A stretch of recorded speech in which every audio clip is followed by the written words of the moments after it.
How to use layer masks in Photoshop. So the first thing I want to do is get the images I want in my document.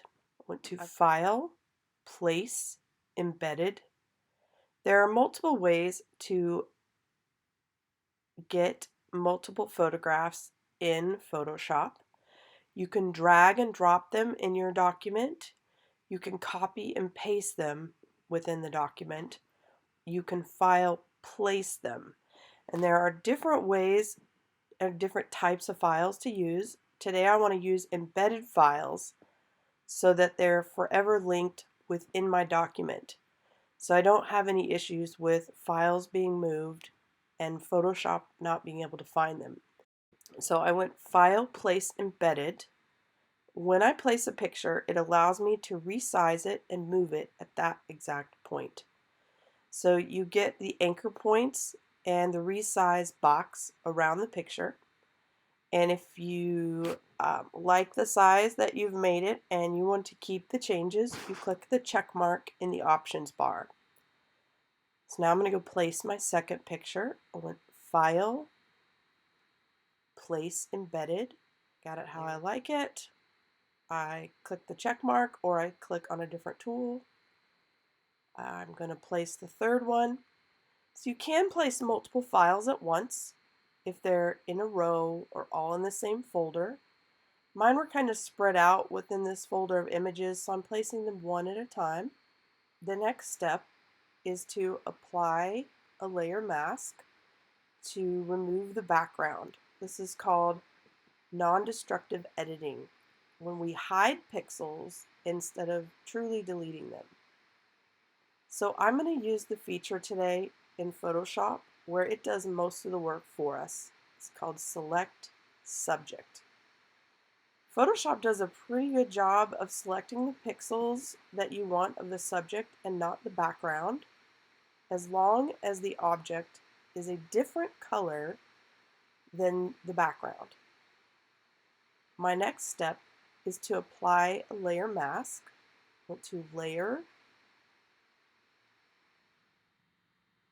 The mask I selected will reveal the area of the picture that I have selected.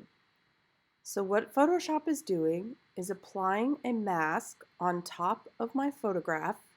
Wherever they place white, it will make the picture show up.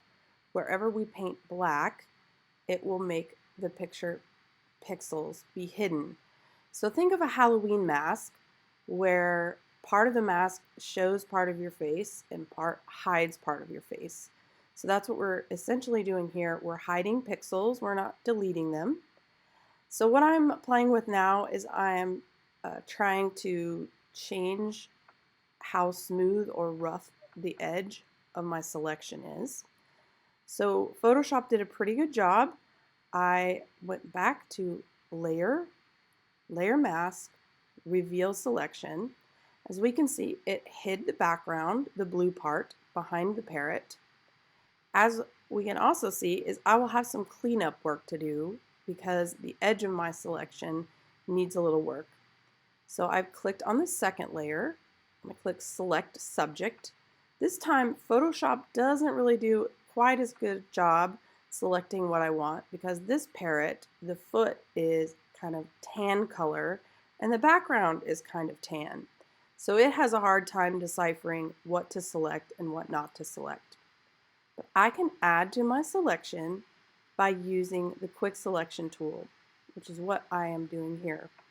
I can change the size of my brush to include parts that I want, and if I select too much, I go to the minus brush, and now I'm getting rid of the pixels I don't want selected. So this can be rather tedious if you have a very complicated shape that is very similar color to your background. Now that I have what I want selected, I'm ready to add my mask. I'm going to go to Layer, Layer Mask, Reveal Selection. Photoshop automatically adds a layer mask in my Layers palette and paints black over the top of the background. and white where my subject is. I'm moving my layers in the order that I want. Now we're working on this pink parrot. And the next thing I need to do is select my subject. Whoops, wrong layer. I need to be on the right layer. Try this again. Select subject. Looks pretty good. I do want to add the branch that this parrot is standing on, so I'm going to go to my quick selection tool again and make sure I'm on the plus tool, and I'm going to add a little bit more to what's selected. Now I'm going to go to layer, layer mask, reveal selection. All right, so now I have all three of my objects cropped out. I can now resize them, transform them, modify them however I want. The most common transform tool that I use is free transform. So I want to edit, free transform. What that allows me to do is rotate and scale an image at the same time.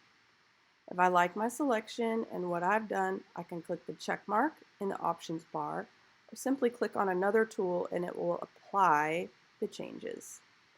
I'm saving my file here because I've done a lot of work and I don't want to lose anything.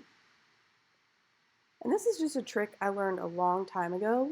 When I'm making a collage or doing very detailed selections, what I will do is add a blank layer and I will add a really bright color that is easy for me to see.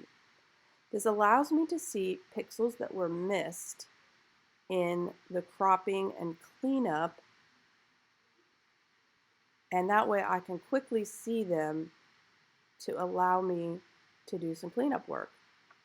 So I'm going to paint yellow, and if I zoom in real quick, you can see that on the first parrot that I worked on, I need to really do some edge work here. So there's several different ways you can accomplish this. Today I'm going to continue my work on the layer masks to show you how you can do this yourself. So I need a paintbrush, and I like to use a soft edge paintbrush. It's kind of like an airbrush, like a spray paint can. And I need to have the color black on my paintbrush because if I have white, what it's going to do is reveal more of the background. So I picked me a brush, and now I'm going to very carefully and slowly take my time and airbrush away those green pixels that I don't want to show up. So let's just say in the middle of this I have to sneeze, or someone next to me bumps the table, and I really mess up. Oh snap, I messed up. Well, with using layer masks and non-destructive editing, this is an easy fix. All I have to do is switch my paint color back to white, and I can paint back the area that I accidentally hid. You can also do Command Z on your keyboard or go to the history palette and undo your last few steps. Thanks for watching.